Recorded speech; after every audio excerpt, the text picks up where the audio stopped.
Yeah, exactly. Yeah. And the reason why it looks, somehow disorganized is the fact that it is under construction. It is being expanded, and we know that once it is expanded, it's going to alleviate, the traffic snarl-up, that is synonymous with this road.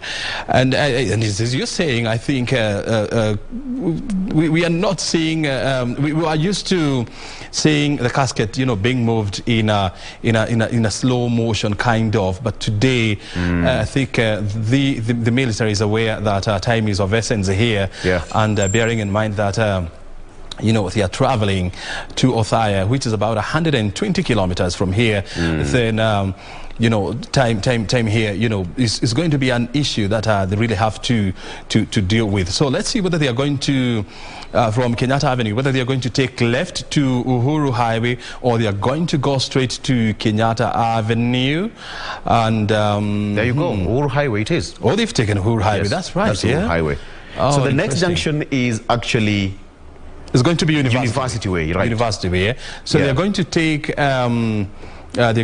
let's see, I'm not sure, but I don't know whether they're going to take, they are going to go straight to Uhuru Highway and then take the Wangari Maathai turn, or they're going to turn at the University Way, down to Globe Roundabout.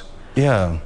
And on to Thika Superhighway. That's the Jaguar that you have been talking about, exactly. Right? And if you look at the formation of the outriders is 2 to 1. 2 on the side, two on the both sides, and 1 in front.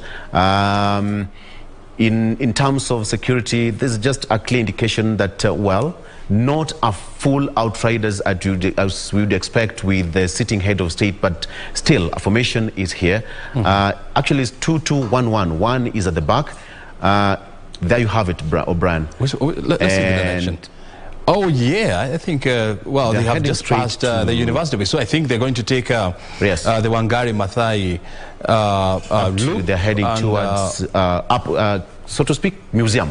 Yeah, what used to be called the museum roundabout, actually. So, and as you can see also, I mean, it would be very interesting. I would have really wanted to take the mind of the late president on the road that is just above him. That is the expressway, one of the grandest also projects, expressway in Africa, actually the longest expressway in Africa.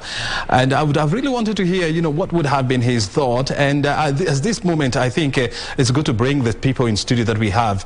Engineer Joshua Toro is a former assistant minister for roads when that position used to be called that, and he's one of the architects who laid the foundation for the current project that we are seeing now. That is KBC on your left. That's right. That's the Kenya Broadcasting. That's where we are. That's where we are actually. If you drop from heaven, that is where we are now. Right. That's right. And they are taking the Wangari Maathai loop. So which means that they're going to take. Just before you loop in your guest, all right. I think it's quite significant because this is where Thika Road begins. This is where Thika Road begins, so to speak. Yes. So perhaps just to give him where it all started until where it will end. Because you remember, Thika Superhighway began here until Kenol, which is being constructed right now, the expansion from Kenol towards the other side of central Kenya. And this is where it began. So perhaps it's quite significant if you look at the kind of thought and imagination and creativity which was put into this kind of arrangement. There's something to be admired, right? Oh, absolutely. And I mean, as you can see, look at the other projects, the expressway. So quite a grand project there, is up there. I want to hear from Joshua Toro. When you see the president, the entourage, using these highways, I mean, what is the significance of all this, Joshua Toro? Oh, thank you very much. You have come straight to me.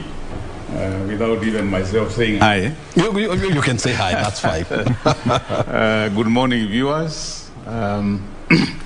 As you have heard, my name is Engineer Joshua Toro, and I served under President Kibaki as his Assistant Minister for Roads, Public Works and Housing.